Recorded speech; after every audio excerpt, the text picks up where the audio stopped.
6, starting with the 30th verse. The apostles returned to Jesus and told him all that they had done and taught. And he said to them, "Come away by yourselves to a desolate place and rest a while." For many were coming and going, and they had no leisure even to eat. And they went away in a boat to a desolate place by themselves. Now, many saw them going and recognized them, and they ran there on foot from all the towns and got there ahead of them. When he went ashore, Jesus saw a great crowd, and he had compassion on them, because they were like sheep without a shepherd. And he began to teach them many things.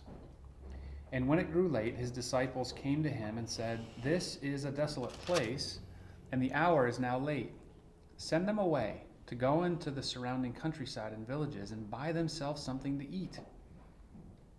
But Jesus answered them, "You give them something to eat." And they said to him, "Shall we go and buy 200 denarii worth of bread and give it to them to eat?" And he said to them, "How many loaves do you have? Go and see."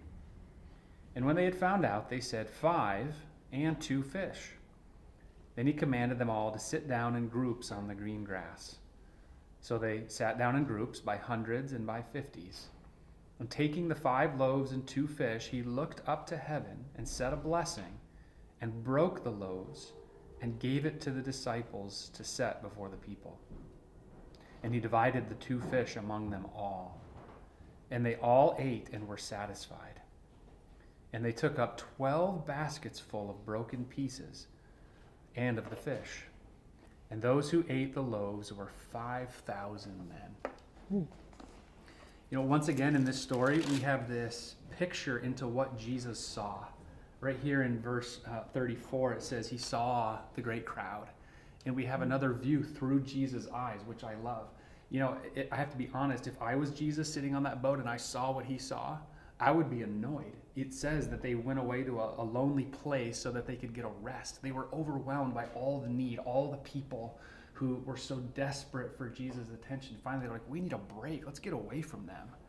And as they go out in the boat, the crowds gather, and they're hungry, and they're sick, and they want Jesus.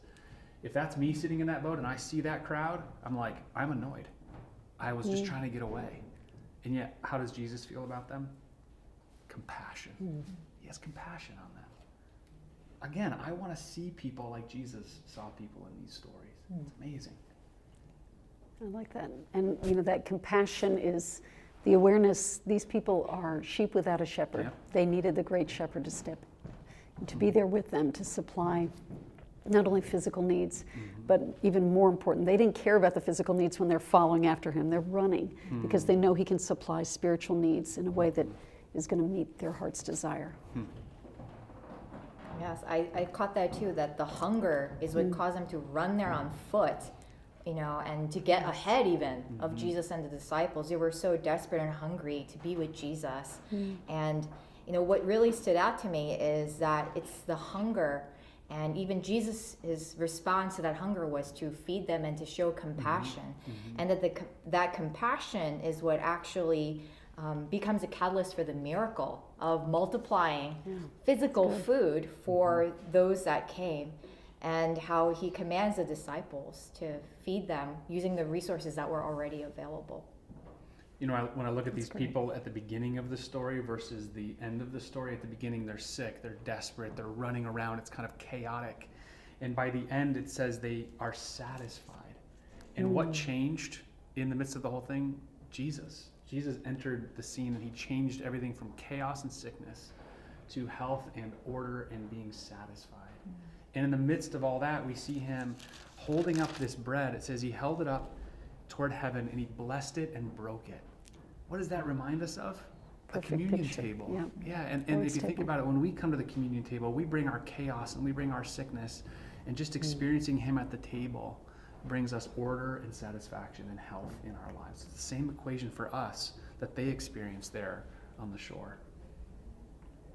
That's good. The other thing that stood out to me was in verse 35 when the disciples said, "Well, this is a desolate place. The hour is late, so let's send these crowds away because there's nothing here that is available to provide for their physical needs." And it's interesting because that's when Jesus commands them, well, you give them something to eat. And they're thinking of it in a natural sense. Well, we don't have the money to provide all these people, 5,000 plus, with something to eat.